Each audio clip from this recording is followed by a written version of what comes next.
Silakan duduk kembali. Shalom. Shalom alaikum beshem Hamasya. Salam sejahtera dalam nama Kristus. Saudara-saudara, kita akan membaca kitab Keluaran pasal ketiga ayat 13 dan 14 saja. Lalu kita sambung dengan pasal 6 ayat 1 dan 2. Saudara-saudara yang terkasih dalam Tuhan kita Yesus, ayat-ayat ini berbicara tentang pewahyuan diri Allah kepada para nabi. Tuhan menyatakan diri kepada Musa dengan nama dalam bahasa Ibrani Yahweh. Tetapi Tuhan menyatakan diri kepada Abraham, Ishak dan Yakub dengan nama Allah yang Maha Kuasa. Kalau saudara mendapati kata dalam Alkitab bahasa Indonesia, Tuhan yang ditulis dengan huruf kapital semua, T besar, U besar, H besar, A besar, N besar, itu terjemahan dari bahasa Ibrani Yahweh. Dan istilah Allah yang Maha Kuasa dalam Keluaran pasal 6 ayat 2 itu adalah El Shaddai. Tuhan telah menyatakan diri kepada Abraham, Ishak, Yakub dengan nama El Shaddai. Tapi dengan namaku Tuhan Yahweh, aku belum menyatakannya. Ayat-ayat ini secara jelas menunjukkan kepada kita bahwa setiap nabi menerima wahyu Tuhan dalam bahasa yang dimengerti. Setiap nabi menerima wahyu dari Tuhan dalam bahasa yang dimengerti oleh umatnya. Kata Yahweh itu bahasa Ibrani. Sebelum kata Yahweh dipakai, di situ sudah dipakai oleh bahasa-bahasa yang lebih tua dari bahasa Ibrani. Misalnya, di Gunung Sinai, di mana tempat orang-orang Arab pada saat itu berkemah, itu Tuhan disebut dengan kata-kata Yahweh. Kata Yahweh itu seakar dengan kata Ibrani Yehovah atau Yahweh. Nah, kata El Shaddai sebelum dipakai oleh Abraham sebagai pernyataan Tuhan, El Allah, Shaddai, Shadu itu yang Maha Kuasa. Dulu dipakai oleh orang-orang di Mesopotamia, di Irak sekarang ini, sebagai nama bagi dewa padang belantara. Loh, apa berarti Alkitab pakai namanya dewa? Bukan seperti itu. Saya memberikan contoh seringkali, bahasa itu diklaim sebagai agama. Dan ini salah. Suatu saat ada orang mengalami kecelakaan, dibawa ke rumah sakit, sembuh. Orang ini kemudian ditanya oleh beberapa orang lain, dan orang lain ini memiliki latar belakang bahasa sendiri. Ditanya oleh orang Indonesia, bahasanya Indonesia, bagaimana Pak? Sudah sembuh? Lalu dia ngomong, puji Tuhan, sudah enakan katanya. Nah, terus ditanya lagi, satunya yang tanya ini Pak Haji dari Madura, gimana kesehatannya sampean? Dia jawab, alhamdulillah, sudah baik. Tanya di telepon orang lain dari luar negeri, bagaimana kesehatan Anda? Praise the Lord, semua sudah baik. Ditanya lagi dari Mesir sana, bagaimana kesehatanmu? Alhamdulillah, naskur rabbina kullu tamam, semuanya baik. Ditanya orang Bali, bagaimana Pak? Wah, saya mengucapkan terima kasih, ide Sang Yang Widiwasa sangat baik untuk saya. Injil dalam bahasa Bali, kata Allah diterjemahkan ide Sang Yang Widiwasa. Alkitab diterjemahkan dalam bahasa kata Elohim Allah, diterjemahkan ide Sang Hyang Widiwasa. Makanya Kejadian pasal 1 ayat 1, pada mulanya Allah menciptakan langit dan bumi. Diucapkan dalam bahasa Bali, duking kala purwa ide Sang Hyang Widiwasa, wentenang akasa miwah pertiwi.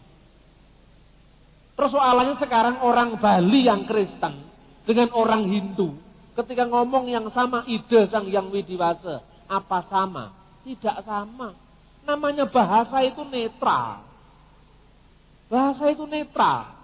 Orang Kristen membaca Alkitab dalam bahasa Khoi, bahasa Tiongkok. Logos atau firman, Yohanes 1 ayat 1 diterjemahkan tau. Padahal tau itu adalah ya tau tekcing, ajaran Lao Tse.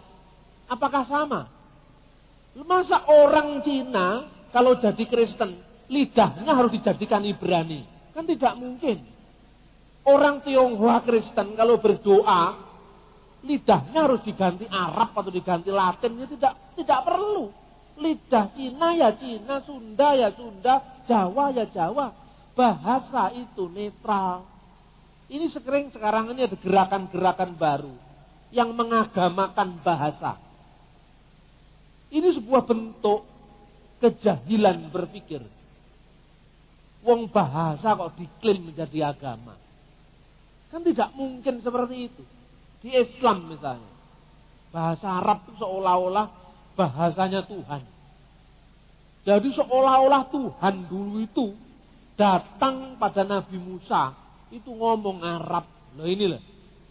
Padahal bahasa Arab zaman Nabi Musa mungkin belum ada. Nah, Yusuf seperti apa kalau sudah gini? Seorang kiai muslim kalau membaca Quran, cerita Tuhan berfirman pada Nabi Musa di Gunung Sinai, kan gitu kan. Pak kiai kalau khotbah pasti pakai ayat Quran yang mengatakan pada saat itu Allah Subhanahu wa taala berfirman kepada Musa, Musa, innani anallahi la ilaha illa anna. Aku inilah Allah dan tidak ada ilah selain aku. Nah, itu pendengar pengajiannya Zainuddin MZ, A'agim, semua mantuk-mantuk begini, lupa kalau Nabi Musa itu bukan orang Arab. Gitu. Paham kan? Nabi Musa bukan orang Arab. Tidak mungkin ngomong Arab. Berarti teks itu mengalami sebuah translation, terjemahan. Karena apa? Orang Islam percaya firman Tuhan itu disampaikan kepada Muhammad.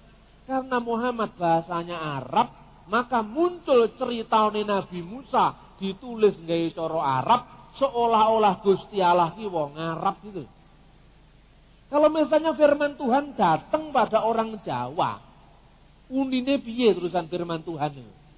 Ayo sekarang. Apa yang ngomong, saya sering cerita dulu itu.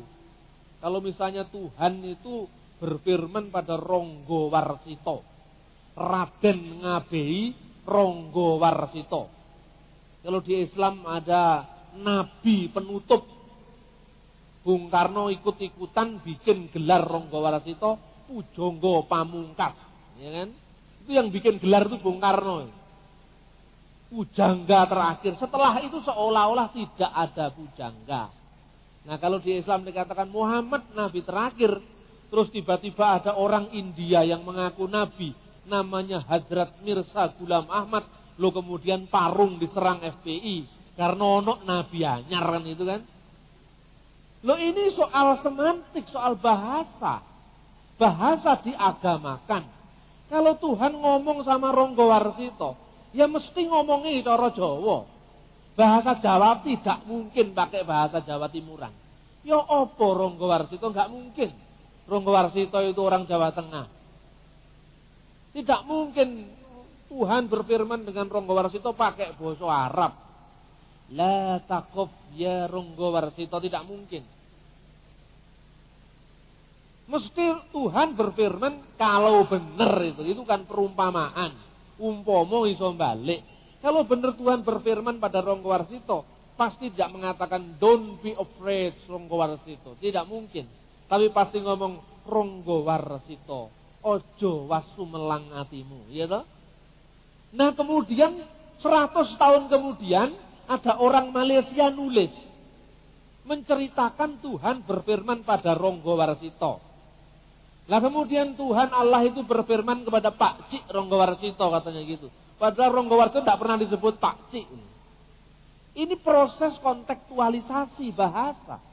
Jadi tatkala bahasanya Abraham itu bahasa Ur.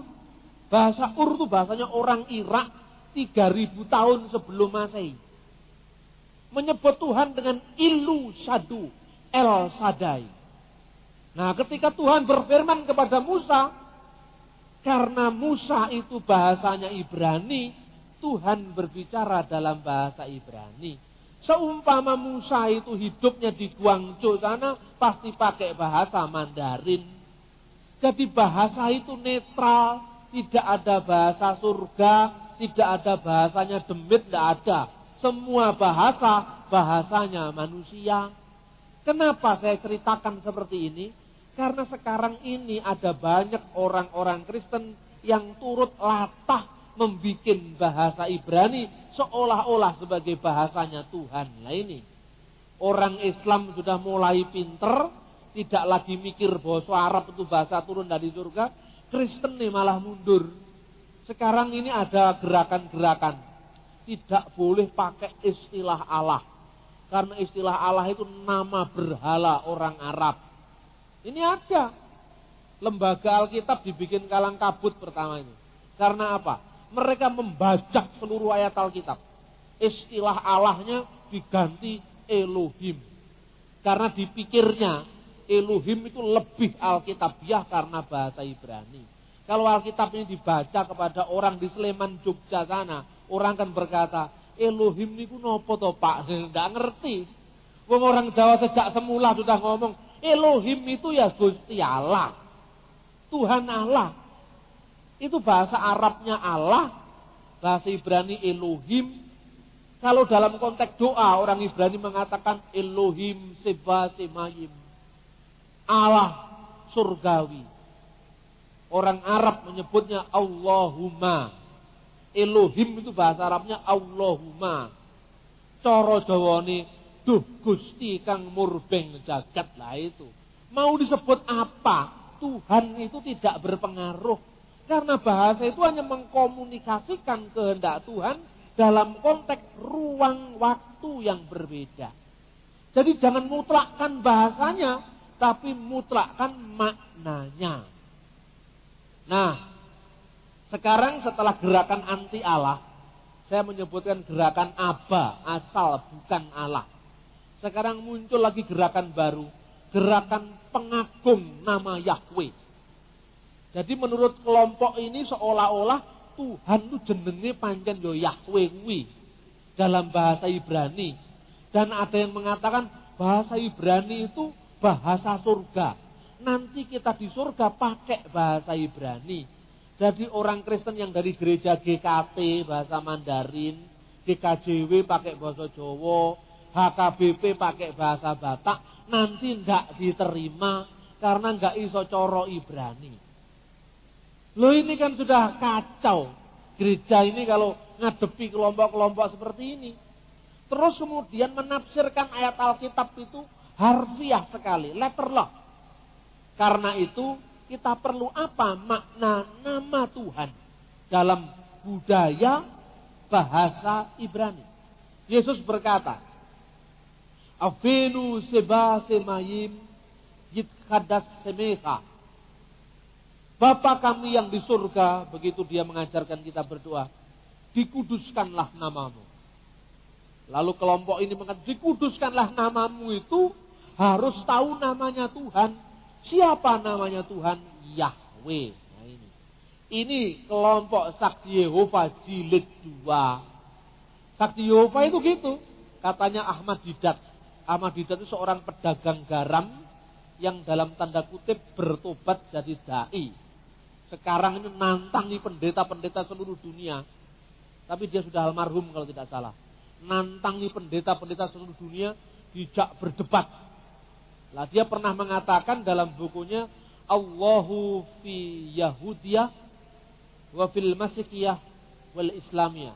Dia mengatakan begini. Ada kelompok militan yang namanya Suhud Yahuwa. Suhud Yahuwa itu bahasa Inggrisnya Jehovah Witnesses. Bahasa Jawanya saksi-saksi Yehuwa. Masuk ke rumah-rumah orang Muslim. Dan mereka bertanya, siapa pencipta langit dan bumi ini? Jawabnya adalah Tuhan. Lalu setelah jawaban Tuhan, siapa namanya Tuhan? Dijawab Yehuwa. Nah, makanya ada saksi Yehova. Sekarang masuk ke rumah-rumah orang Kristen. Siapa nama Tuhan? Tuhan itu ya Allah itu. Tapi Allah itu siapa namanya? Yesus. Yesus itu anaknya Allah. Namanya Allah siapa? Yehuwa. Ini kelompok ini selalu. Makanya saya katakan saksi Yehova jilid 2. Nah, saudara-saudara, memang dalam Alkitab Yahweh, YHWH, itu adalah nama untuk memperkenalkan siapa pencipta langit dan bumi. Tapi bahasa itu selalu memiliki asal-usul. Tidak mungkin bahasa itu turun dari langit. Nah, ketika Musa bertemu dengan Tuhan, Musa ini kan disuruh berangkat kepada Fir'aun, Raja Mesir, untuk menyatakan agar Fir'aun bertobat dan membebaskan umat Israel keluar dari perbudakan. Fir'aun itu tidak mau. Lalu sampai dikirim 10 tulah atau 10 bala itu. Tapi Musa pertama-tama tanya, Mahsmu, bagaimana tentang namanya? Di sini Musa tidak bertanya siapa namanya. Tapi yang dipentingkan bagaimana tentang namanya. Dalam bahasa Ibrani itu kalau tanya siapa namanya itu mismu. Tetapi mahsmu itu artinya makna semuhu. Apakah makna namanya? Bagaimana tentang namanya? Ini artinya bukan nama Tuhan itu seperti nama Bambang, nama Lukas, nama Suhartono, itu tidak. Nama Tuhan itu adalah pernyataan Tuhan yang ditangkap dalam bahasa manusia yang terbatas. Tapi yang dipentingkan bukan bahasa dari nama itu, tetapi makna nama itu atau kuasa di balik yang dinamakan itu. Kuasa di balik nama itu lebih penting daripada menyebutnya dalam bahasa Ibrani, bahasa Latin atau bahasa Yunani. Maka yang dipertanyakan masmo, bagaimana tentang namanya? Makna semuhu, bagaimana makna dari nama itu? Maka Tuhan menjawabnya, Ehyeh, Asher, Ehyeh. Aku adalah aku. Nah kata Ehyeh, aku adalah, Asher itu yang, Ehyeh itu aku. Kata Yahweh itu berakar dari kata Hawa, yang artinya hidup atau ada. Makanya Hawa itu ibu perempuan yang hidup. Akar kata Hawa itu dalam bentuk lampau adalah hayah. Dia sudah ada. Dia kini ada. Itu adalah dalam bentuk sekarang ini disebut dengan howeh. Dia akan ada yihye. Jadi hayah, howeh, yihye. Who was, who is, and who will come maknanya. Artinya bahwa Allah itu maha kekal. Dia dulunya ada, sekarang ini pun ada, dan tetap akan ada selama-lamanya. Manusia boleh berlalu, gunung semua boleh hancur, lautan, segoro asap, gunung jugruk, tapi Gusti Allah tetap ada. Itu maknanya. Jadi dimensi kekekalan, aku adalah aku maknanya. Aku sudah ada, aku ada, dan aku akan selalu ada. Karena itu makna dari nama Yahweh ini diterjemahkan dalam bahasa Yunani yang disebut dalam Wahyu pasal 1 ayat 8. Kita akan lihat coba. Wahyu pasal 1 ayat 8. Karena perjanjian baru ini ditulis dalam bahasa Yunani, maka otomatis nama Yahweh diterjemahkan Kurios. Karena orang Yunani tidak ngerti Yahweh, diterjemahkan Kurios. Yang diterjemahkan, aku ada, sudah ada, yang akan datang. Aku adalah Alfa dan Omega. Firman Tuhan Allah yang ada, yang sudah ada, dan yang akan datang, yang maha kuasa. Hoon, Hoen, Hoexomenos.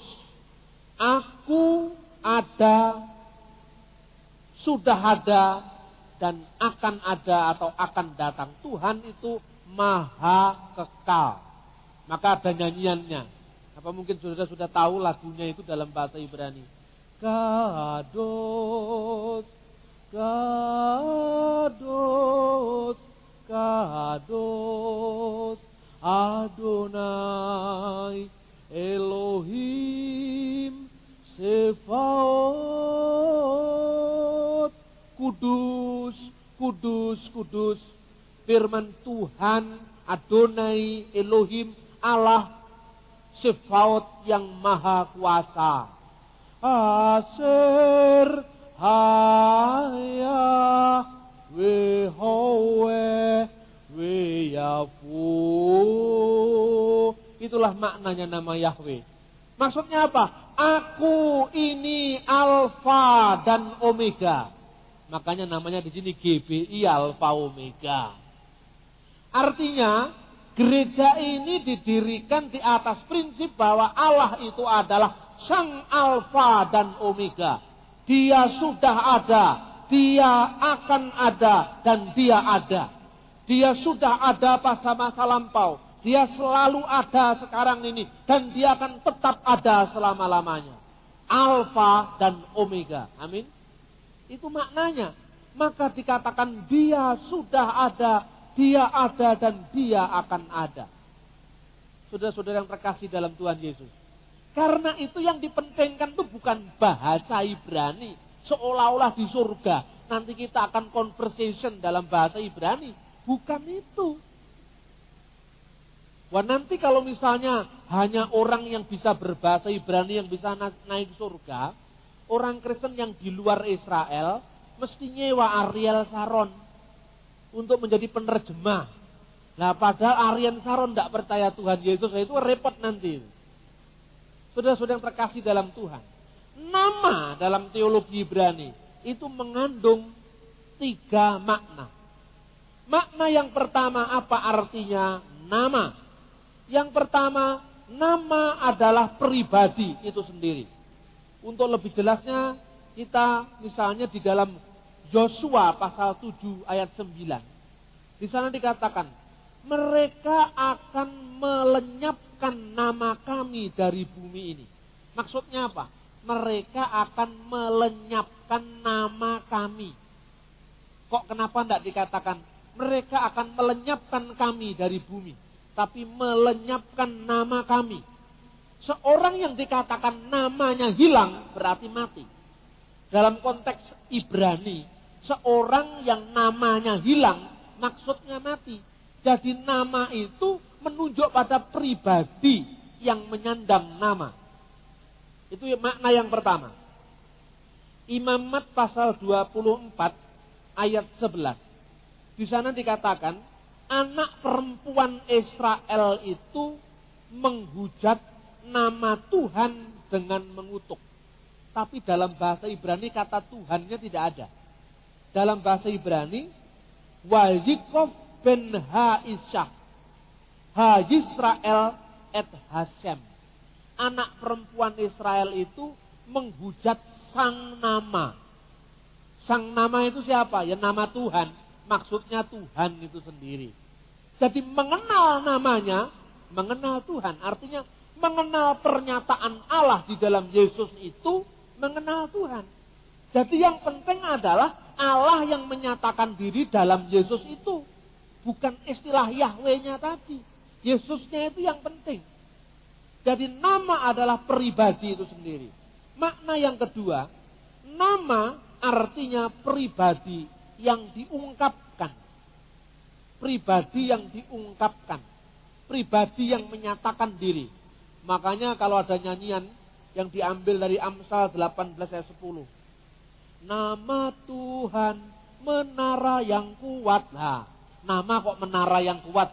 Maksudnya apa? Kita nyanyi itu kadang-kadang nyanyi aja tapi tidak ngerti. Nama Tuhan menara yang kuat artinya apa?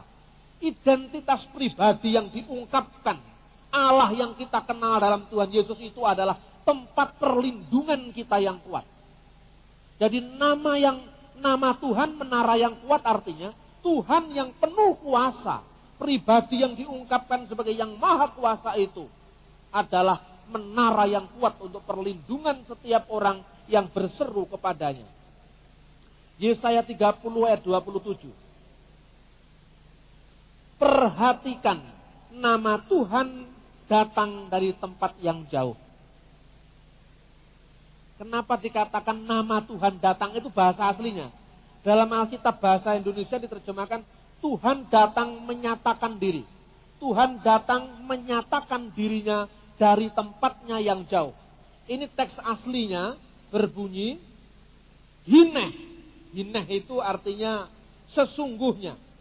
Shem Yahweh Mimerhak. Tuhan, nama Tuhan datang dari tempat yang jauh. Nama Tuhan datang dari tempat yang jauh artinya sama dengan Tuhan menyatakan dirinya. Jadi nama Tuhan artinya Tuhan menyatakan diri. Itu nama. Makanya kalau kita menyebut dikuduskanlah namamu artinya dikuduskanlah pribadimu. Dikuduskanlah Allah itu. Kita menyebut nama. Nama Tuhan datang. Ini bahasa aslinya. Tapi terjemahannya Tuhan menyatakan dirinya. Berarti nama Tuhan menyatakan siapa Tuhan. Itu makna kedua.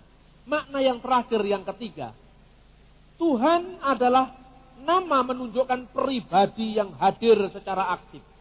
1 Raja-Raja 18 ayat 24. 1 Raja-Raja kalau ada. 1 Raja-Raja 18 ayat 24. Kemudian biarlah kamu memanggil nama Allahmu, huruf kecil, artinya ilah, dan aku pun akan memanggil nama Tuhan. Maka Allah yang menjawab dengan api, dialah Allah, huruf besar semua. Seluruh rakyat menyaut katanya, baiklah demikian. Kemudian Elia berkata pada nabi-nabi Baal itu, pilihlah seekor lembu dan olahlah itu dahulu, karena kamu akan banyak. Sesudah itu panggillah nama Allahmu, tetapi kamu tidak boleh menaruh api. Selanjutnya, teks-teks selanjutnya itu dikatakan, biarlah kamu menyeru kepada nama ilahmu, Besem Elohekem, dan aku pun akan memanggil nama Tuhan Besem Yahweh. Kemudian setelah mereka berdoa, ternyata yang menjawab dengan api, dia adalah Allah. Jadi nama itu, memanggillah nama ilahmu. Aku akan memanggil nama Tuhan. Artinya, apakah ilahmu punya kuasa? Dan Tuhanku punya kuasa. Mari kita buktikan Allah mana yang memiliki kuasa dengan menjawab dari api itu. Maka yang terjadi, kuasa Allah Israel, Yahweh luar biasa. Dan kuasa dari ilah-ilah Baal itu tidak berdaya. Di sini nama menunjukkan kepada kekuasaan yang hidup. Kesimpulannya, sekarang ini ada Alkitab, 2 Alkitab yang memakai terjemahan yang sudah menghilangkan kata Allah karena dianggap nama dewa. Terus satunya memunculkan nama Yahweh. Jadi orang Kristen itu kalau tidak menyebut nama ilahi Yahweh, katanya nanti tidak selamat lah ini. Kelompok ini sekarang sudah masuk grogoti anggota-anggota jemaat gereja-gereja. Di Surabaya ini kalau tidak salah juga sudah ada gerakan OTB, organisasi tanpa bentuk atau apa ini, tidak ngerti saya. Tapi yang jelas itu cukup meresahkan. Karena apa? Itu sebetulnya gerakan yang berasal dari Amerika, yang akhirnya gerakan itu diadaptasi begitu saja, langsung menimbulkan keresahan dan akhirnya berbuah dengan apa? Diusirnya Evangelis Suradi dari Indonesia karena dia mendapatkan fatwa mati dari ulama Bandung. Lalu yang terakhir ini ada kelompok yang menamakan diri Forum Mubalek se-Indonesia yang katanya mau menggugat lembaga Alkitab. Ternyata forum itu juga tidak ada. Ini hanya akal-akalannya orang-orang Kristen yang ingin memaksakan pendapat dan menuntut lay lembaga Alkitab Indonesia. Saudara-saudara, kita menghabiskan nafas, menghabiskan tenaga, menghabiskan pikiran hanya menghadapi macam-macam kelompok yang sekarang ini muncul. Ya inilah tanda-tanda zaman mungkin. Tapi sekarang ini kita mestinya berpikir yang terarah kepada sesuatu yang lebih produktif ke depan. Kok sekarang muncul yang macam-macam ini gimana ya? Kadang-kadang kita mikir seperti itu. Tapi ya itulah. Ketika muncul gerakan anti Allah, katanya Allah itu namanya dewa di Arab sana. Saya tunjukkan. Justru istilah itu sudah dipakai sebelum zaman Islam. Lah kok bisa? Orang Islam sendiri tahu bapaknya nabinya namanya Abdullah. Abdullah itu artinya hambanya Allah. Bahasa Ibraninya Abdiyal. Abdiyal ya Abdullah itu. Jadi kalau gereja Abdiyal itu gereja Abdullah. Itu bahasa serumpun. Seperti Sunda, Jawa, Bali. Itu serumpun. Orang Kristen itu aneh kadang-kadang. Dia tahu ini nama dewa. Sembahyang. Ayo itu. Dari bahasa apa itu? Mari kita bersembahyang. Sembahyang itu menyembah yang. Yang itu siapa? Yang itu dewa. Eyang menjadi sang yang. Kalau eyang itu mbah kita. Mbahmu, mbahku itu eyang. Yang kakung, yang putri itu. Nah karena sudah meninggal, tempatnya di kaeyangan. Jadi kayangan. Itu tempatnya para eyang yang sudah meninggal. Lah kalau eyang segala eyang namanya sang yang, maka sembahyang. Apa enek sembahyang itu pengertiannya nyembah mbahmu kan gak ada. Itu bahasa. Jadi bahasa itu berproses. Orang misalnya melihat orang Inggris menyebut hari-hari, orang Belanda menyebut hari-hari, mulai dari Maandag, Wednesdag, Sondag. Sondag itu Sunday. Sun itu dewa matahari. D itu hari. Jadi bahasa Belanda Sondag. Son itu dewa matahari. Dag itu hari. Mondag, Mande. Man itu dewa bulan. D itu hari. Apa pikirannya? Hari ini, hari apa? Hari Minggu, Sunday. Apa berarti, oh mari kita nyembah matahari yang tidak ada. Alkitab mencatat. Misalnya Lukas pasal 1 ayat 78. Allah telah melawat kita. Surya pagi dari tempat yang maha tinggi. Ayo. Kata surya pagi. Surya itu bahasa apa? Bahasa Indonesia apa? Diambil dari bahasa apa? Bahasa India Sanskerta. Surya itu aslinya dewa matahari. Bapaknya Adipati Karno. Loh kalau Lukas diterjemahkan surya pagi dari tempat yang maha tinggi, apakah orang Kristen nyembah Bathara Surya? Kan tidak. Ilmu fisika pun sudah mengambil oper bahasa lain. Tenaga surya misalnya, apakah itu tenaganya dewa? Ini bahasa.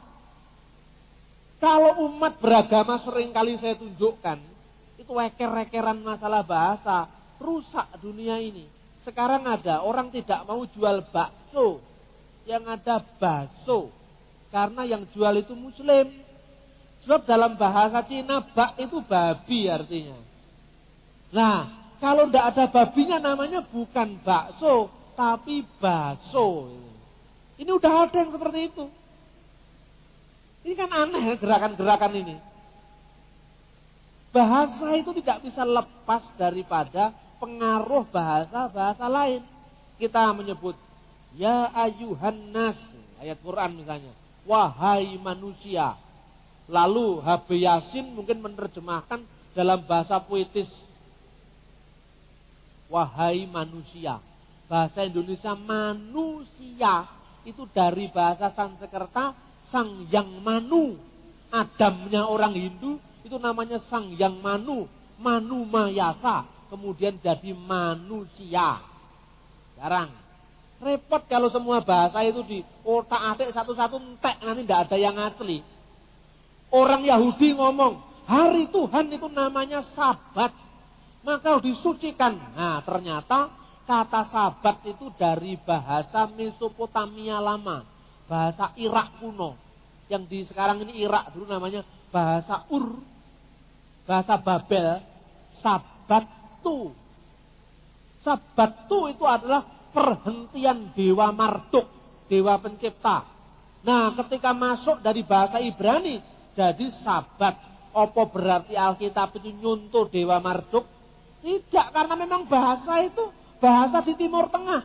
Satu sama lain itu ya mirip. Karena apa? Gundulnya satu sama lain mirip. Gundule wong Arab, gundule wong Yahudi, gundule wong Irak, satu yang lain mirip. Kalau gundulnya orang Thailand, Cina, Jawa mirip satu sama lain. Itu ras Asia. Tapi kalau ras Timur Tengah, karena gundulnya mirip, bahasanya mirip, itu budaya. Nah kalau orang mengatakan orang Kristen, jangan pakai istilah Allah. Karena Allah itu bahasanya orang Islam. Itu haknya orang Islam. Nah ini repot. Di Malaysia ini dulu. Datangkan itu kahin, pendeta dari Mesir. Nah sebelum Anda ngomong Allah itu, orang Kristen Arab sudah ngomong Allah. Itu enkripsi Arab sebelum zaman Islam. Itu semua enkripsi Kristen. Ada salibnya apa? Jelas. Saya terangkan berkali-kali. Enkripsi Jabat tahun 512, Umul Jimal. Itu ada istilah Bismillah atas nama Allah. Loh kok bisa Pak? Apa bukan pelecehan? Yang dilecehkan apa? Agama Islam belum ada, ini sudah ada. Nah terus saya ditanya, wah semangat lagi orang Kristen. Kalau begitu berarti bahasa Arab bukan bahasanya orang Islam. Ke gereja langsung ngomong Assalamualaikum warahmatullahi wabarakatuh. Nah ini keliru. Karena apa? Ini salam lengkap. Assalamualaikum warahmatullahi wabarakatuh. Ini salam khasnya Al-Quran. Kalau Kristen nggak ada salamnya lengkap. Assalamualaikum warahmatullahi wabarakatuh. Nggak ada. Meskipun maknanya netral, ini bahasa ibadah orang Islam. Kalau gitu apa artinya Bismillahirrahmanirrahim? Bismillahirrahmanirrahim. Dengan nama Allah yang maha pengasih dan penyayang. Kan netral loh Pak. Boleh ya. Tapi itu ayat Quran yang tidak netral lagi. Karena orang Kristen ngomong Bismillah. Tapi nggak ada gandengannya Ar-Rahman Rahim. Nggak ada. Orang Kristen ngomong Bismillah tok. Atau itu keputusan-keputusan patriark. Patriark itu pemimpin gereja. Itu diawali dengan Bismillahil Qawi. Atas nama Allah yang maha kuasa. Nah itu Kristen. Atau lagi di Lebanon, patriark gereja Maronit, gerejanya Khalil Gibran, penyair itu. Itu biasanya diawali dengan kata-kata Bismillahil Hayyil Sarmadi. Dengan nama Allah yang maha hidup dan maha kekal. Itu Kristen. Tapi lek Bismillahirrahmanirrahim, Islam. Gitu loh. Jadi mana yang pelecehan? Tergantung Arabe sopo. Lek Arabe wong Saudi ya Arab Islam. Lek Arabe wong Libanon ake-ake Kristen gitu loh. Ini di Indonesia asing. Makanya kita sering bentrokan agama karena apa? Ora roh aslinya. Kita ini podo-podo raruwe gitu loh. Wong lek podo raruh terus dadi fanatik, gontok-gontokan. Karena apa? Podo goblok. Lah ini persoalan. Ngomong gini rasanya abot, tapi kepeksa. Ini persoalan penting di negeri kita ini, saudara-saudara. Saya katakan ini. Boleh enggak kalau gitu kita orang Kristen pakai bahasa Arab? Boleh. Tapi ojo nyomoti ayat Al-Quran, itu bukan ayatnya kita itu.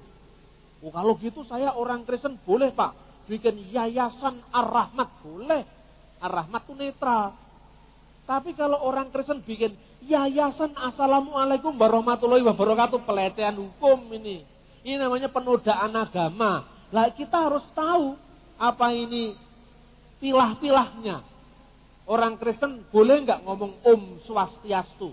Kalau kata omnya itu nggak boleh. Karena kata om itu kata ongkara, menunjuk kepada Brahman Siwa. Jadi Brahma Wisnu Siwa itu. Brahma Siwa Nama Swaha itu bahasa Sanskrit. Tapi kalau Swastiastu artinya semoga semua hidup bahagia. Itu sebetulnya. Jadi orang Kristen, Islam, Yahudi itu ya dulunya satu. Haleluya misalnya. Apa haleluya itu mesti Kristen? Tidak. Orang Yahudi juga haleluya. Orang Israel tidak percaya Tuhan Yesus. Kalau mereka naik pesawat LA, tahu nggak pesawat LA itu pesawatnya Israel. Begitu pesawat itu mau landed, mau apa ini, mendarat. Begitu mendarat, tepuk tangan semua. Langsung mereka nyanyikan lagu Hafa Nagila Hafa Nagila Hafa Nagila Neranina Hafa Neranina Hafa Neranina Hafa Hafa Neranina Haleluya Leolam Haleluya Yasiru Kulam. Dipikir orang Kristen itu Kristen, padahal itu Yahudi. Lah kenapa bahasanya sama ya? Haleluya. Ini kan persoalannya. Sama dengan di Indonesia. Ngomong Alhamdulillah dipikir Islam. Padahal Alhamdulillah itu ya bahasa Arab. Misalnya doa sesudah makan. Biasanya orang-orang Kristen Arab mengucapkan Alhamdulillahilladzi ala khairatihi Alhamdulillahilladzi ala barakatihi Alhamdulillahilladzi ala afdalihi ilal abad. Doanya seperti itu. Tapi kalau Alhamdulillahirabbil alamin, Islam gitu loh. Sambungannya tok beda, depannya sama. Nah, kalau misalnya ada orang mengatakan Al-Majdulillah di Islam tidak ada itu. Al-Majdulillah itu artinya Gloria in excelsis Deo. Al-Mazdulillahi fil ali wa 'alal ardi salam wa bihi nasil masyarat. Kemuliaan bagi Allah di tempat yang maha tinggi dan damai sejahtera di bumi bagi setiap orang yang berkenan kepadanya. Itu di Islam tidak ada. Islam adanya Alhamdulillahirabbil alamin. Karena apa? Kita ini kalau belajar teologi selalu American style, American minded. Makanya orang Kristen semakin jauh apanya kebudayaannya dengan tetangga-tetangganya yang Islam. Sampai ada mengatakan, Pak, boleh enggak ngomong Allah? Loh kenapa enggak boleh? Itu kan orang Islam, Pak. Kalau kita ini Allah, bukan Allah.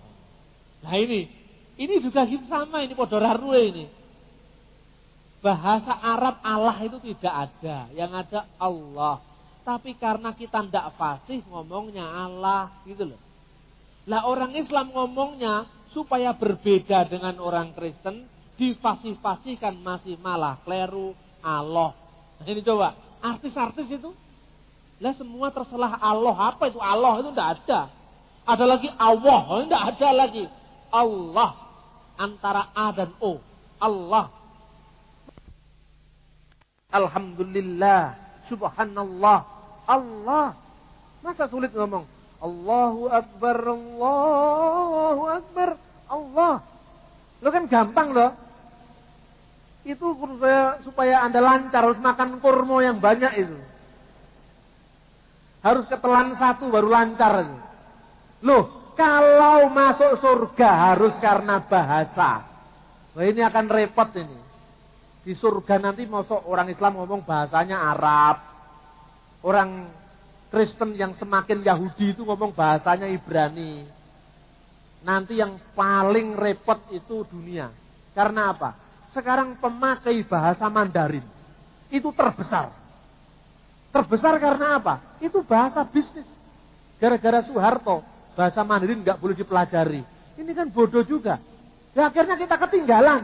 Wong itu bahasa lingua franca, bahasa dagang. Jadi ya generasi saya ini udah generasi tanggung. Mau belajar bahasa Mandarin juga kesulitan. Hurufnya terlalu banyak, ngomongnya tidak fasih. Tapi kalau anak saya nanti saya kuliahkan bahasa Mandarin, bahasa Arab, bahasa semua bisa tahu. Karena apa? Supaya dia go internasional. Bahasa itu penting. Bahasa itu adalah kuncinya untuk membuka dunia yang lain. Nah, kalau seandainya bahasa Mandarin nanti menjadi bahasa dagang terbesar di dunia, maka di dunia tidak banyak orang yang masuk surga. Karena di sana bahasanya Arab atau Ibrani. Nah ini kacau balau ini. Nah sekarang ini sudah mulai perkacauan-perkacauan ini muncul. Kalau orang Islam ngomong Arab itu bahasanya orang Islam.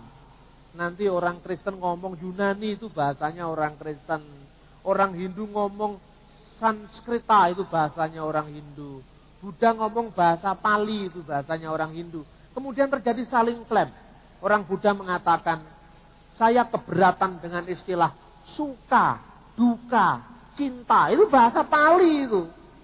Orang Cina ikut-ikut. Jangan pakai kata bakso. Baskom itu bahasa Cina. Ayo sekarang. Lah kemudian orang Kristen yang Alkitab perjanjian barunya ditulis bahasa Yunani. Ikut-ikutan latah. Mulai sekarang rumus kimia, rumus fisika tidak boleh pakai alfa, beta, lambda, tidak boleh. Harus diganti alif, lam. Kacau matematika ini. Saudara-saudara, paham sekarang ini banyak orang-orang aneh karena stres. Itu tunduk di bawah hukum ekonomi. Karena ekonomi sulit, orang-orang pada stres. Anak Tuhan tidak boleh stres. Amin. Karena kita memiliki pengharapan yang pasti. Kiranya Tuhan semakin mempercerdas hidup kita dalam kehidupan bergereja, berbangsa, bernegara. Menjadi seorang Kristen harus terbuka dengan semua wawasan, tetapi kokoh dalam iman. Kokohnya iman tidak perlu takut dengan yang lain. Kalau orang takut itu berarti tidak pede, ya kan? Tadi siang saya katakan, kita tidak perlu diimunisasi lagi. Karena kita sudah dewasa. Imunisasi hanya untuk bayi-bayi. Kalau iman kita tidak lagi bayi, tidak perlu takut dengan pengaruh, dengan perkembangan, dengan macam-macam paham. Karena kita sudah punya filter. Filternya adalah Injil, dan Injil adalah kekuatan Allah. Untuk sementara, karena ada tanya jawab, saya sudahi dulu. Dan dipersilahkan kalau saudara-saudara punya pertanyaan, 2 atau 3 pertanyaan akan saya jawab lewat forum yang mulia ini, agar kita ini ada umpan balik, tidak searah. Silakan. Yang pertama saya tanyakan tentang tradisi Muslim mencatat akan adanya Muhammad melakukan pelemparan batu kemudian diikuti oleh pengikut-pengikutnya terhadap mereka yang melakukan zina, Pak. Terus kemudian yang Al-Quran yang sekarang yang Utsmaniyah ini hanya mencatat hukum cambuk sebanyak wadan tertelesis 100 kali. Mengapa bisa terjadi demikian, Pak? Kemudian yang kedua, sistem penafsiran Pardus, Penset, Remas, Dirus, dan Sot, apakah bisa dipakai untuk menafsirkan Quran sehingga kita bisa melakukan apologetika terhadap mereka, Pak? Baik secara positif apologetika maupun indirect apologetika. Sekian, Pak. Saya mau tanya, bagaimana kita menjelaskan konsep Yesus itu ilahi yang paling simple tapi paling mudah diterima setelah kita Muslim. Terus yang kedua, apakah perdebatan antara Mu'tazilah dengan Sunni tentang kekalnya firman itu sudah selesai, Pak? Makasih, Pak ya. Tempo hari saya pernah ke salah satu toko buku Gramedia. Saya baca itu judul bukunya Injil Didake. Itu karya profesor dari Lebanon, saya lupa namanya. Dan saya sudah baca 2 buku, cuma ya sebentar sekilas itu aja. Namun pada intinya di buku yang saya baca itu 2 buku itu punya rangkuman yang hampir sama, yaitu mengenai nubuat tentang kenabian Nabi Muhammad itu yang nabi paling akhir.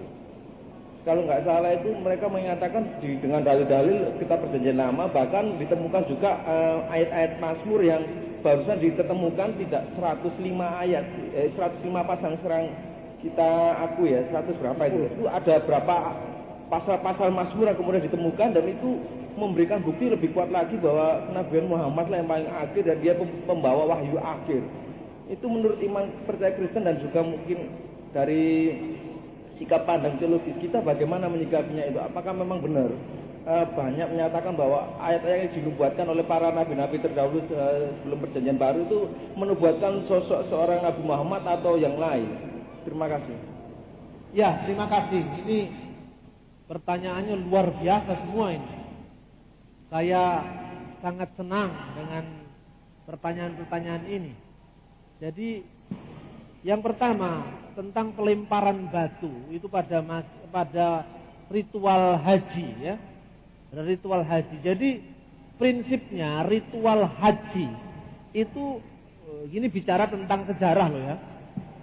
Tentu perspektif saya yang bicara sebagai seorang yang memahami sejarah itu berbeda dengan seorang yang memahami bahan-bahan itu sebagai sesuatu yang revelation yang turun dari surga tanpa adanya cross check data-data historis, tentu akan beda. Nah, saya berharap kalau penjelasan saya ini berbeda bagi orang yang tidak setuju dengan penjelasan saya, misalnya saudara saya umat Islam, tidak perlu menuduh saya orientalis atau macam-macam, karena perbedaan perspektif ini wajar. Satu contoh misalnya, di satu pihak teman-teman muslim ini kalau metodologi tafsir eksegese modern diterapkan bagi Quran, mereka marah-marah karena dianggap itu akan mengurangi makna pewahyuan Quran, kan begitu. Quran itu turun dari surga, titik, sudah tidak boleh diutek-utek lagi, kan gitu. Lah kalau seperti itu ya tidak usah ada dialog, kan, selesai.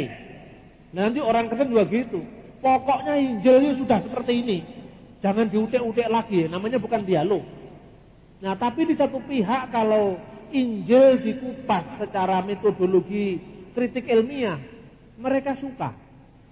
Lah saya kira ini orang Kristen harus berani menyuarakan haknya.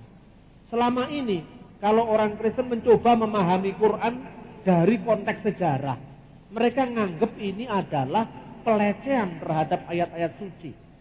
Tapi kalau mereka menulis sesuatu tentang Alkitab dan mereka menuduh Paulus pembohong, Paulus pemalsu ajaran Yesus, Paulus pendusta, ayat-ayat Alkitab sudah dipalsukan, bukan wahyu murni lagi.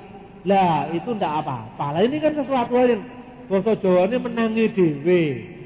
Lah karena itu saya ngomong fair-fairan saja. Karena orang Kristen itu memang kitabnya bukan Quran. Maka orang Kristen terbiasa untuk meneliti kitab suci ini dari sudut pandang sejarah. Karena memang dalam pandangan Kristen, Alkitab ini tidak turun dari langit. Yang turun itu Yesus. Firman yang menjadi daging. Jadi yang menjadi firman menjadi manusia, itu pandangan Kristen. Alkitab ini dicatat sebagai dokumen sejarah yang terilham. Karena para penulisnya itu diilhami Roh Kudus, tetapi menulisnya berdasarkan pengalaman mereka dari firman yang sudah menjadi daging ini. Jadi di Islam firman itu turun jadi buku, di Kristen firman itu turun jadi manusia. Ini paradigmanya beda. Lah karena itu kalau orang Kristen memahami Alkitab dari sudut pandang sejarah, arkeologi, itu biasa. Tapi di Islam tidak boleh. Ini yang kadang-kadang saya secara manusiawi agak putus asa. Tapi kenapa loh nanti kalau ngomong gini disalahkan? Itu contoh misalnya. Orang Kristen bertanya tentang, orang Islam bertanya tentang Paulus itu memalsukan ajaran Yesus. Aslinya tidak seperti itu. Loh, terus aslinya mana sekarang? Injil yang asli sudah tidak ada. Yang ada sekarang ini hasil pemalsuan. Loh iso ngarani enek sing palsu iku kudu enek sing asli. Lah sing asli endi ora enek? Injil Barnabas lah, ini malah pelawak lagi. Injil Barnabas itu karya abad 16. season-season yang lalu sudah saya terangkan. Bukti-bukti sejarahnya tidak ada. Nah sekarang kalau kita menjawab bahwa ada kronologi sejarah, bahan-bahan sejarah, dianggapnya kita orientalis, anti-Islam. Ya mesti saja kita bukan Islam. Memahami Islam tentu dalam konteks historis. Lah menurut konteks historis ini, yang namanya ibadah haji itu sudah ada sebelum zaman Islam. Dari mana sumbernya? Nah, soal sumber itu dikatakan bahwa itu wahyu Tuhan, nah itu terserah haknya orang Islam. Tapi dalam konteks sejarah, menelaah sumber-sumber itu dalam Kristen juga diterapkan untuk Injil, untuk Taurat biasa. Nah, ada yang berasal dari upacara-upacara Arab asli. Jadi dari zaman yang oleh orang Islam disebut jahiliyah. Contohnya, melempar jumrah. Itu asli Arab. Kalau di Yahudi, ada itu yang namanya, di kitab Imamat itu, mereka harus melemparkan azazel. Melemparkan itu apa? Melepaskan kambing ke hutan yang namanya azazel. Itu lambang dari melepaskan setan, tapi bukan pakai batu. Kambing dilepaskan ke hutan, itu azazel namanya, di upacara Yahudi. Tapi upacara Yahudi zaman dulu, sekarang sudah tidak ada. Kalau upacara jahiliyah itu melempari setan itu dengan jumrah itu, jadi dilempari supaya setannya pergi. Karena apa? Setan itu dianggap dulu menggoda, menggagalkan penyembelian anak Ibrahim. Ada versi seperti itu. Nah, anak Ibrahim yang dikorbankan itu ada hadis yang mengatakan Ishak, ada hadis lain yang mengatakan Ismail. Jadi itu di Islam juga belum sepakat. Jadi mengenai pelemparan jumrah itu tradisi jahiliyah pra-Islam. Lah, tentang ritual yang lain, misalnya mengelilingi Ka'bah, tapi posisi dari yang tawaf ini berada di sebelah kiri dari Ka'bah. Itu sebelah kanan dari Ka'bah. Terus Ka'bah harus di sebelah kiri dari yang mengelilingi. 7 kali. Itu ada di upacara yang namanya Shemini Asyeret. Upacara itu adalah upacara Yahudi pada hari raya Pondok Daun. Nah, hari raya besar itu orang Yahudi menyebut hari-hari raya besar yang hanya diperingati 3 tahun sekali di Yerusalem. Itu namanya Hagigah. Kata jamak Hagigah, tunggalnya hak. Kata hak itu bahasa Arabnya haji. Makanya kalau ada kitab Hagai, nama Hagai itu artinya anak yang lahir pada hari raya besar. Hari raya besar itu Hagai, hak, seperti Gabriel jadi Jibril, maka hak menjadi Haj. Makanya kalau Anda membaca Alkitab bahasa Arab ini, nyanyian ziarah, itu bahasa Arabnya Nasyidul Hujaj. Nyanyian orang-orang yang berhaji, tapi berhajinya tidak ke Mekah, tapi ke Yerusalem. Jadi itu upacara semitis, upacara Yahudi. Yakub dengan Laban menandai tempat suci dengan nama Bet-El dalam bahasa Ibrani. Bet-El itu Baitullah, rumahnya Allah. Tapi Laban menyebut dalam bahasa Aram Yegar Sehaduta. Yegar itu artinya batu, Sehaduta itu syahadat, batu kesaksian. Lah, orang-orang Semit zaman kuno itu tempat-tempat penting diberi monumen, misalnya Abraham di Mamre, Bet-El, Yegar Sehaduta. Itu mungkin adalah batu meteor yang jatuh. Karena di situ dia mendapatkan pengalaman rohani, misalnya Abraham bertemu dengan Allah di pohon Mamre, maka tempat itu disucikan. Itu bukan satu tempat, banyak tempat itu.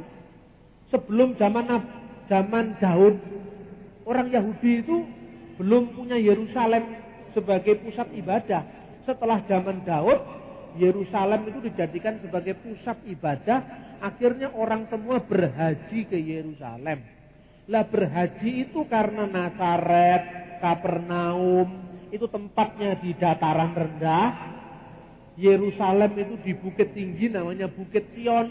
Makanya pergi ke Yerusalem namanya Aliyah. Aliyah itu artinya went up to Yerusalem.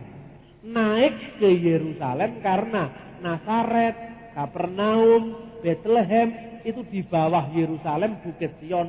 Makanya pergi Yerusalem, naik hak ke Yerusalem. Kemudian di Islam jadi naik haji ke Mekah dan ke Madinah. Kenapa naik? Kalau untuk kasus Yerusalem jelas, karena Yerusalem itu Bukit Sion, mesti naik. Kalau Mekah saya tidak tahu apa lebih tinggi daripada Madinah. Saya belum meneliti. Tapi namanya juga naik haji, gitu loh.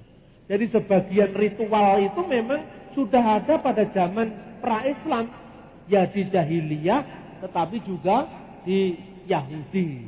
Lah kenapa orang Kristen tidak ada haji lagi? Yahudi masih ada.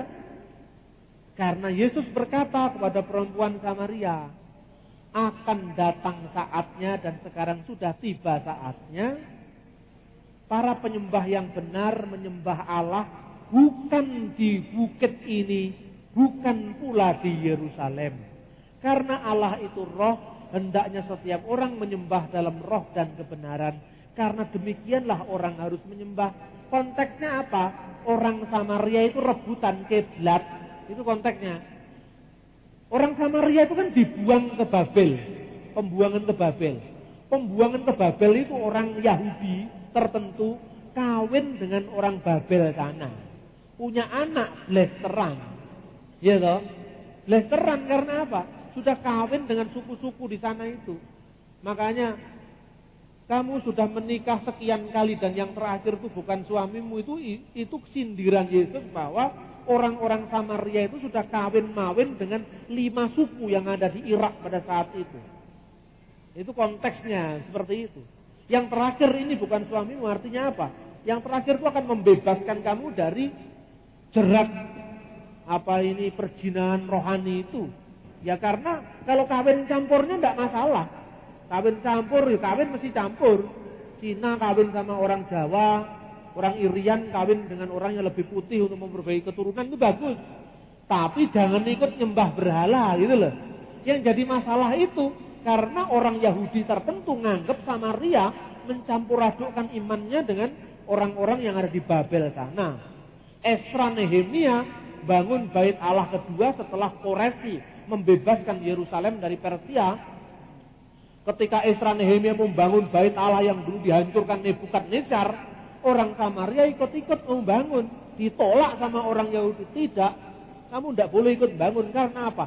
Kamu sudah mengadakan perjinahan rohani di Babel. Kamu tidak boleh ikut. Orang Samaria mangkal. Oke, saya tidak boleh ikut, tidak apa-apa. Saya membangun sendiri. Bangun di Nablus, yang sekarang wilayahnya Samaria, di gunung yang namanya Gunung Gerizim. Di sana ada kiblatnya orang Yahudi Samaria, lain dengan Yahudi yang di Yerusalem itu. Nah zaman Yesus, Samaria dan Yahudi ini terus menerus berebut bener soal kiblat. Di manakah orang beribadah sebenarnya? Di Yerusalem seperti nenek moyang Tuhan atau di sini? Yesus mengatakan ora neng kene ning yo ora neng kono. Lah di mana? Karena Allah itu roh, menyembahnya dalam roh dan kebenaran. Orang Yahudi itu kemana-mana kalau ibadah menghadap Yerusalem. Misalnya orang Mesir Yahudi sembahyang menghadap Yerusalem. Daniel pasal 3 sembahyang menghadapkan mukanya ke Yerusalem. Itu zaman perjanjian lama. Yesus membebaskan manusia dari kiblat lahiriah ini. Karena apa? Jauh sebelumnya mungkin Yesus sudah tahu. Dunia ini bulat. Arep ngadep ngalor akhirnya ngidul. Arep ngadep ngidul akhirnya ngalor. Wong dunia ini bulat. Coba. Sekarang kenapa di Indonesia kita harus menghadap ke barat kalau orang Islam? Loh karena Mekah di sebelah barat kita, Pak. Oke. Tapi kowe madhep ngetan ya teko Mekah, wong dunia ini bulat ya kan? Nah, kalau di Kristen sudah tidak ada itu. Yang lahiriah itu sudah ditinggalkan. Tapi ini Kristen, gitu. Kenapa tidak ada lagi haji? Karena Yesus itu adalah korban yang sudah menggenapi korban-korban sembelian bakaran yang menjadi puncak upacara ritual haji di Yerusalem. Karena korban yang terakhir ini menyerahkan dirinya sebagai imam besar yang menyerahkan dirinya sekali untuk selama-lamanya. Haji wis ora enek-enek. Sekarang hajinya orang Kristen perjamuan kudus. Karena mengenang tubuh dan darah Kristus itu haji kita. Jadi orang Kristen setiap kali bisa upacara haji perjamuan kudus. Kalau orang Yahudi masih ada. Haji ke Yerusalem masih ada. Tapi kalau orang Kristen ke Yerusalem bukan untuk haji seperti orang Yahudi dan Islam, tapi untuk menapak tilasi karya-karya Allah di sana. Jadi kalau orang Kristen orang munggah kaji ning Yerusalem, panggah iso munggah swarga. Itu loh. Jadi bukan syarat wajib. Itu hanya kalau ada kelebihan rezeki supaya lebih bisa menghayati bagaimana jalan salib Kristus. Dibangun 14 stasi dari benteng Antonia, tempat Yesus diadili oleh Pilatus, terus naik 14 stasi, stasi pertama, stasi kedua, stasi ketiga, sampai 14 yang sekarang berdiri gereja yang namanya gereja Kanisah Al-Qiyamah atau Kanisah Kubur Al-Muqaddas atau The Holy Sepulchre itu. Orang Kristen terkenal dengan bahasa Inggrisnya, padahal aslinya gereja itu namanya bahasa Arab. Ya kan? Gereja di Yerusalem pelangnya ditulis bahasa Arab, bukan bahasa Inggris. Ditulis di situ Kanisah Al-Mahad, gereja kelahiran Yesus. Tapi orang Kristen kan menyebut Church of Nativity, ya, karena pembimbing rohaninya raisa cara Arab. Padahal pelangnya tertulis bahasa Arab gitu. Ini repot ya. Ini yang pertama. Kemudian hukum cambuk. Nah kalau Yahudi itu kan sampai mati. Kenapa 100 kali ya? Jawabannya kalau orang Islam, Tuhan sudah mengubah hukumnya. Itu yang namanya nasikh dan mansukh kalau dalam tradisi Islam. Jadi hukum yang dinasihkan yang dulu, kemudian digantikan dengan hukum yang baru. Surat Al-Baqarah ayat 106. Nah kalau gitu, kalau orang Kristen ditanya ya boleh juga. Sebetulnya kalau orang Kristen menang-menangan ya jadi iso lo menang. Tapi kan bukan untuk itu kita ini. Saya itu ingat ajarannya kakek saya. Menang tanpa ngasorake, ngeluruk tanpa bolo, dedoyo tanpa aji, sugih tanpa bondo. Iki piye? Sugih tapi tanpa bondo. Ngeluruk tanpa bolo, dedoyo tanpa aji. Saya paham petuah itu setelah saya ikut Tuhan Yesus. Di Tuhan Yesus itu dedoyo tanpa aji. Orang Kristen itu tidak punya keris, tidak punya apa, tapi sakti mondroguno.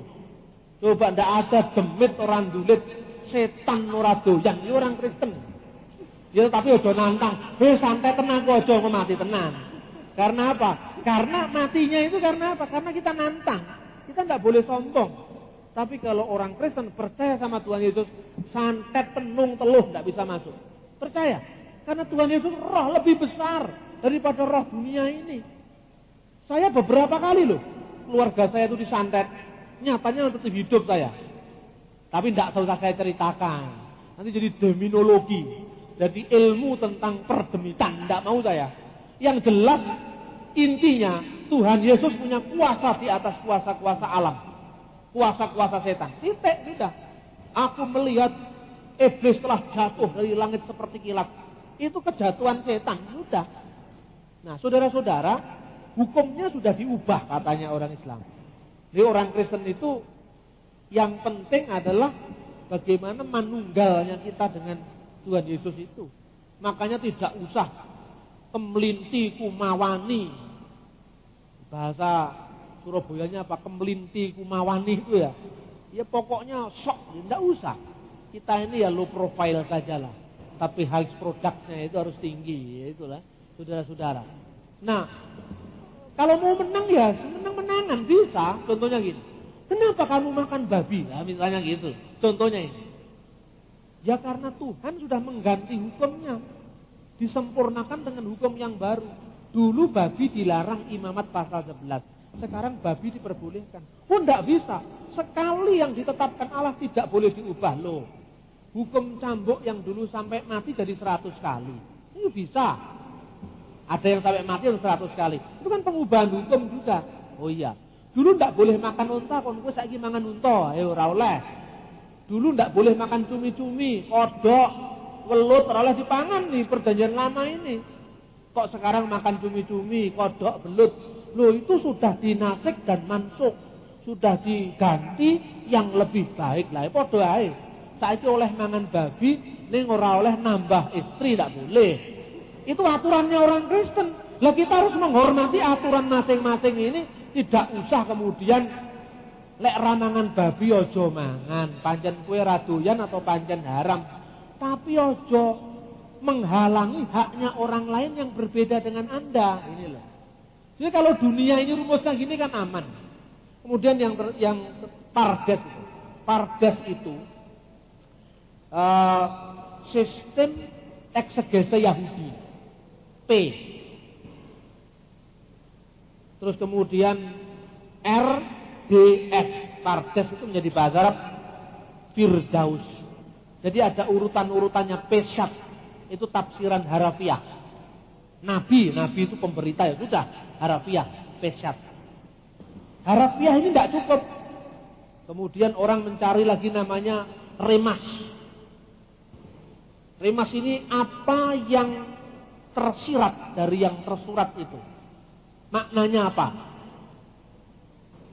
Terus kemudian tidak cukup dari itu, derus, dirasa, bahasa Arabnya, bahasa Ibraninya derus, menyelidiki lebih lanjut makna yang lebih dalam. Misalnya, di kitab Hosea dikatakan, dari Mesir ku panggil anakku. Itu konteks aslinya keluaran dari Mesir ke tanah perjanjian. Tapi disublimasikan lebih lanjut karena apa? Keluaran Israel ini merupakan bayangan dari keluaran seluruh umat manusia dari perbudakan dosa. Musanya adalah Musa baru, yaitu Yesus Kristus. Makanya dari Mesir ku panggil anakku menjadi kembalinya bayi kanak-kanak Yesus dari pelarian pengejaran Herodes kembali ke kotanya Nazaret. Nah, ini yang namanya derus, penelitian lebih dalam. Yang terakhir, yang namanya short, the hidden interpretation of the Bible. Jadi the hidden interpretation itu penafsiran mistikal, rahasia.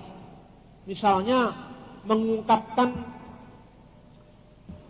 bukankah tertulis tentang 2 anak Abraham misalnya.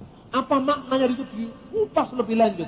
Nah ini orang Yahudi. Pertanyaannya, apakah model penafsiran semacam ini ada di Islam? Ada. Mungkin shotnya ada, yaitu tafsiran para sufi. Orang sufi itu semua ayat-ayat Quran yang nggak jelas-jelas itu dijelaskan. Kadang-kadang penjelasannya ya ngawur. Yang penting diotak-atik cocok. Gitu. Sama dengan orang Jawa. Orang Jawa kan gitu itu. Semakin tidak dimengerti, semakin bagus. Itu orang Jawa. Kalau bikin sesuatu itu sengaja supaya wong ora ngerti. Lek wong ora ngerti malah luwih sakti sing gawe gitu loh. Makanya ngapusi orang Jawa itu gampang sebetulnya. Karena apa? Semakin sulit dimengerti itu semakin hebat. Contohnya Ronggo Warsito.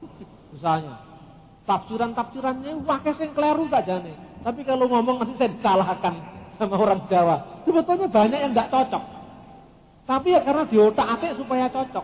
Dulu orang mengatakan ini Noto Nagoro, ingin ramal, No Soekarno, To Soeharto, Noto Nagoro. Siapa yang terakhir? Abdul Rahman Wahid tidak cocok, Habibie tidak cocok. Terus Permadi katanya, Ro itu siapa? Waktu itu muncul nama Rudini, wah itu ni ya bisa no, itu kan ngawur. Tapi sudah tidak cocok, tidak muncul lagi. Nanti muncul yang lain itu. Itu shot. Tapi untuk derus mungkin agak sulit. Untuk penafsiran harafiah historis mungkin akan sulit. Derus ya penelitikan lebih dalam tergantung pada penemuan-penemuan baru apa. Tapi untuk tafsiran historis akan sulit. Karena contohnya misalnya, orang Islam punya cerita tentang Nabi Musa bertemu dengan Nabi Khidir di antara 2 lautan sekarang.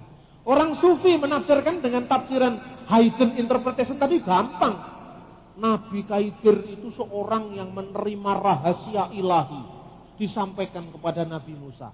Nabi Khidir itu lambang dari penafsiran batinnya.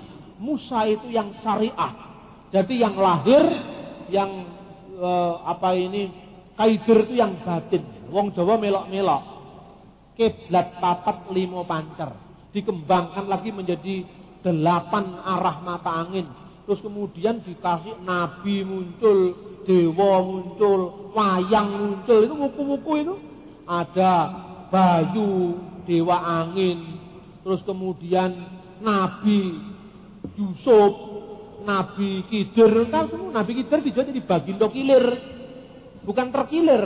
Orang Jawa menyebut Khidir, zuhur jadi luhur. Dohir jadi lahir, Khidir jadi kilir. Tapi secara historis, Nabi Khidir itu wong apa? Nggak bisa dijawab. Iya toh? Ini historis akan sulit. Nabi Khidir itu alamatnya mana? Mosok ene wong Yahudi jenenge Khidir lah ini. Ini terus 2 lautan, di antara 2 lautan itu lautan mana? Ini akan sulit. Karena itu penafsiran di kalangan Kristen itu jauh lebih maju ketimbang di kalangan Islam. Karena di Islam kalau sudah ngomong teks ini sudah dari Tuhan, tidak bisa diutek-utek ini. Makanya Islam liberal itu dianggap murtad atau ini kelompok-kelompok pembaru ini. Kemudian ini pertanyaan dari rekan GKJ Wiyung menjelaskan Yesus sebagai ilahi paling simpel. Ini pertanyaan ini sama dengan orang mengatakan bagaimana menjelaskan Quran firman Allah secara simpel, ya podo angele. Tapi secara simpel, sekarang saya pernah tanya gini berkali-kali saya. Firman itu kekal. Ini tadi pagi kan saya ngomong, siang juga saya ngomong. Allah itu berdiam secara kekal bersama firman-Nya dan rohnya. Kalau Allah itu tanpa roh, ibarat manusia tanpa roh almarhum. Ini paling simpel. Hidupnya Allah itu disebut roh Allah. Kalau roh Allah tanpa memiliki roh, ya Allah itu mati, bukan Allah yang hidup. Allah menciptakan segala sesuatu dengan firman-Nya. Firman-Nya ini harus sama kekal dengan Allah. Kalau firman-Nya ini tidak kekal dengan Allah, berarti ada waktu di mana Allah tidak punya firman. Berarti Allah pernah bisu itu loh. Nah, firman Allah itu di Islam jadi buku, jadi kitab. Di Kristen firman itu jadi manusia. Yang simpel saja. Lek firman iso jadi buku. Lo kena opo ora iso dadi menungsoan gitu kan? Lah ini loh, firman bisa nggak jadi buku? Buku itu benda mati, bisa. Maka firman telah menjadi manusia, kenapa tidak bisa? Manusia itu makhluk ciptaan yang paling mulia. Kalau firman saja bisa menjelma jadi buku, kenapa firman tidak bisa menjelma jadi manusia? Itu gampang. Jadi penjelasannya gampang. Tapi tentu kalau pertanyaan lebih lanjut ya kita memahami seperti yang saya kira KKR atau ceramah saya 2 bulan lalu atau 1 bulan lalu itu kasetnya sudah ada. Dan kalau kurang jelas baca buku-buku saya.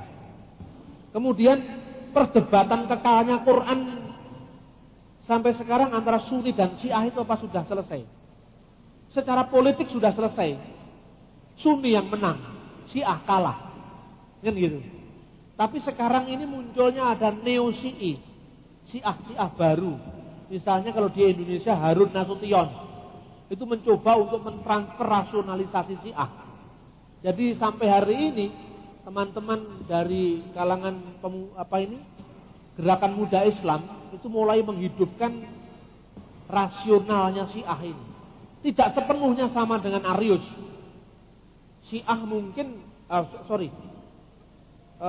Sunni yang Anda tanyakan itu Mu'tazilah apa Syiah? Mu'tazilah apa Syiah? Hah? Yang ditanyakan tadi Mu'tazilah apa Syiah? Saya kurang jelas. Syiah. Mu'tazilah, sorry.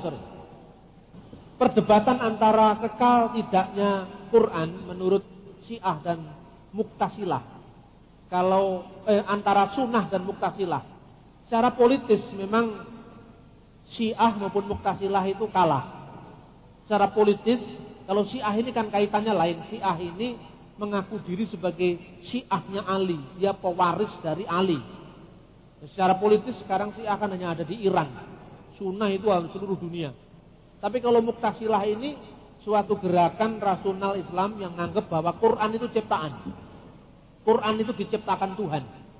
Nah, orang Asy'ariyah atau ahli sunnah mengatakan Quran bukan ciptaan. Karena Quran itu firman Tuhan.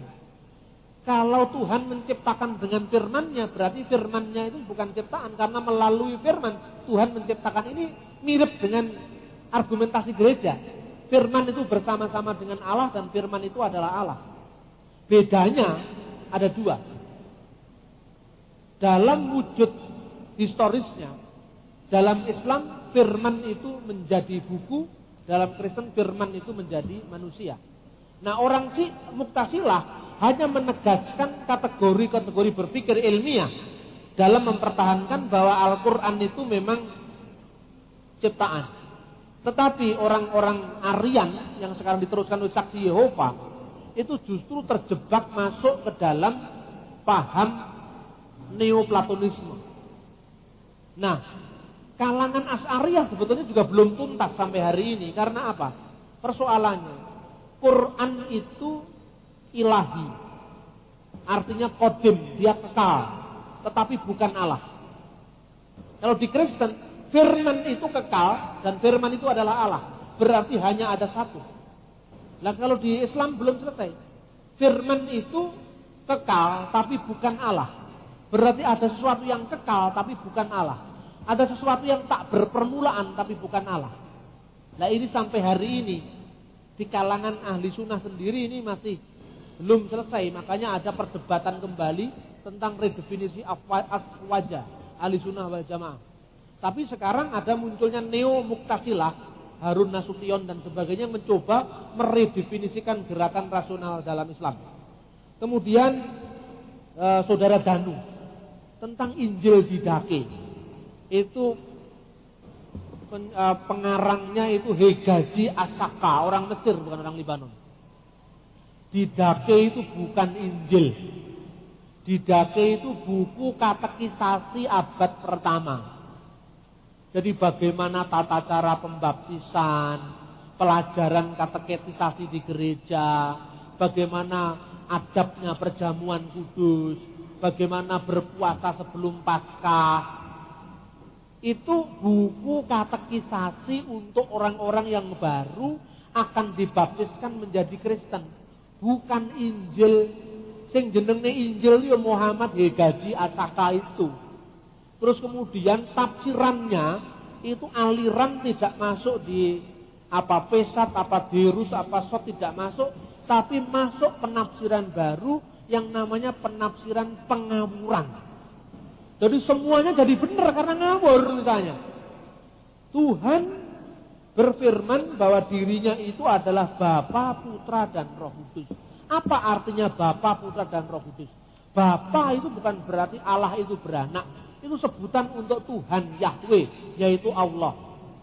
Lalu Putra itu maksudnya Muhammad katanya. Karena apa? Lah ini orang Islam sendiri tidak sepakat kalau Putra itu Muhammad, itu tidak sepakat. Karena dalam kitab Mazmur itu dikatakan, kepada yang diurapinya, engkaulah anakku yang kukasihi. Siapa yang diurapi ini? Muhammad. Karena apa? Yang diurapi ini kan diurapi menjadi penguasa dunia. Lah, mana agama yang bisa menguasai dunia? Islam. Itu loh tafsirnya seperti itu. Lalu Roh Kudus itu sifat juga dari Muhammad. Berarti kalau dengan nama Bapa, Putra, dan Roh Kudus itu dengan nama Allah, Muhammad, dan Muhammad. Ini udah tidak cocok. Ini kan penafsiran ngawurisme ini. Tapi karena orang Kristen itu jarang tahu sejarah gereja, ada Injil namanya Injil Didake. Itu Injil pelawak itu, bukan Injil diarani Injil. Itu Didake itu artinya pengajaran. Pengajaran katekisasi. Itu memang punya makna di gereja ortodok, koptik. Didake itu dibaca setiap buku katekisasi untuk orang-orang yang baru mau dibaptis itu dibaca ini. Jadi kalau dia ngapusi orang Protestan itu mungkin pas, karena Protestan tidak mengenal dokumen-dokumen kuno. Tapi kalau ortodok dihapusi nggak iso ini. Karena buku-buku itu masih dipelajari sampai hari ini. Makanya jenenge ortodok. Ortodok itu kan makna utamanya kan jalan yang lurus, tapi dalam bahasa sehari-hari itu kuno sekali. Saking kunonya sampai nggak dikenal kan gitu kan. Tapi sebetulnya di ortodoks Koptik atau Syria atau Yunani yang namanya didake itu masih dipelajari sampai hari ini gitu. Jadi itu bukan Injil, itu buku panduan katekisasi. Lah kok diarani Injil. Terus yang terakhir, apa itu nubuat Muhammad? Ya contohnya seperti itu tadi. Ulangan pasal 6 ayat 4 ayat 15 sampai 20 dipahami sebagai Muhammad. Yohanes pasal 14 ayat 15 ayat 26 sang penghibur Muhammad. Karena apa? Bahasa Yunani parakletos, diwaca periklitus. Parakletos itu artinya sang pembela, sang penghibur, sang perantara, itu parakletos. Di 1 Yohanes pasal 21 diartikan pengantara kita antara kita dengan Allah, yaitu Yesus Kristus. Tapi dalam konteks Injil Yohanes, Roh Kudus sang penghibur. Kalau dibaca periklitus artinya terpuji. Terpuji itu bahasa Arabnya Ahmad, Muhammad, Mahmud. Nah kalau gitu periklitus itu Mahmud. Lah kalau modelnya gitu ya banyak orang yang bisa. Alhamdulillah misalnya. Alhamdulillah itu jadi kata-kata Hamid, Hamadah, yang artinya memuji. Apa setiap yang memuji itu Muhammad? Kan tidak. Di kitab Kidung Agung dituliskan misalnya Muhammadin, dia yang kupuji, itu konteksnya itu pacaran itu antara pengantin laki-laki dan pengantin perempuan. Setiap kata yang terpuji bukan berarti Muhammad, tapi pokoknya semua kata terpuji Muhammad. Terus yang berikut, bahasa Yunani itu punya huruf-huruf hidup yang berbeda. Seperti bahasa Jawa, ngomong cewek, cowok, cowek, cuek itu beda maknanya.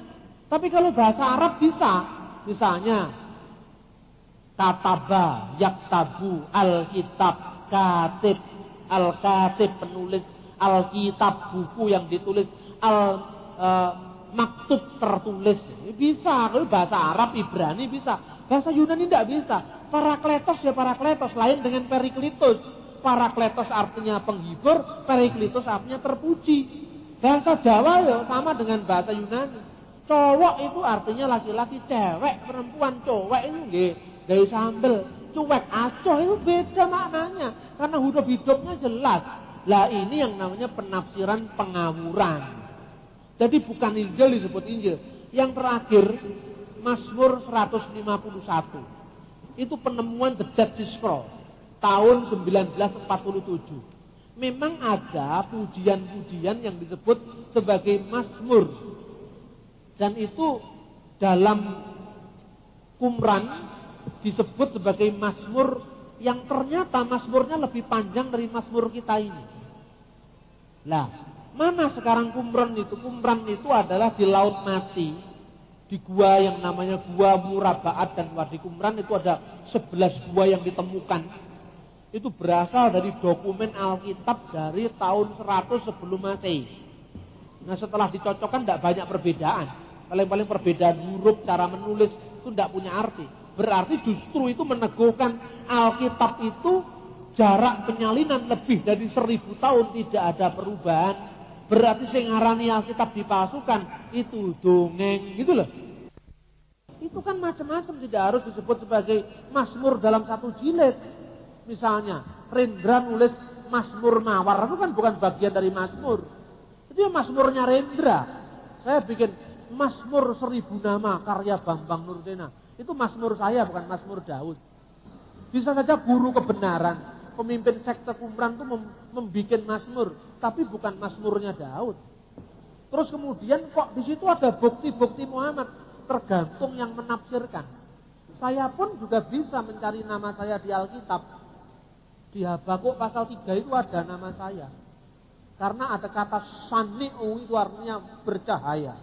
Nur bercahaya dari Jabal Faran. Jadi Sani'u Nur itu Nur yang bercahaya, lah kemudian jadi nur sena. Itu ada di Habakuk pasal 3. Berarti aku itu ya nabi. Itu kan. Itu bantemi wong saya kalau ngomong gitu. Itu namanya otak-atik matuk. Tapi ya itu hak orang untuk menafsirkan. Orang Kristen tidak usah marah, tapi siap berdiskusi. Lah mari apa bener eksegesinya begitu. Mosok kabeh-kabeh ditafsirkan Muhammad. Tidak usah harus emosi. Tidak perlu menuduh orang Islam orientalis, enggak usah. Anti Kristen enggak usah. Pancen yo beda pendapat itu wajar ya. Kalau ada penafsiran semacam itu kita enggak boleh marah ya kan? Itu haknya dia menafsirkan seperti itu. Tapi kalau saya punya tafsiran tentang haji tadi yang berbeda dengan tafsiran resmi Islam, yo genten ojo ngamuk gitu loh. Kita sama-sama lah, enggak usah ngamuk-ngamukan, tapi berargumentasi secara sehat. Kiranya firman Tuhan ini semakin melengkapi kita di dalam kehidupan percaya kita, berhidup, berbangsa, bernegara, bermasyarakat. Tak henti-hentinya kita selalu menyuarakan Injil damai sejahtera ini untuk konteks bangsa kita sekarang ini. Karena itu mari kita akhiri kebaktian ini. Kita akan nyanyikan lagu. Silakan.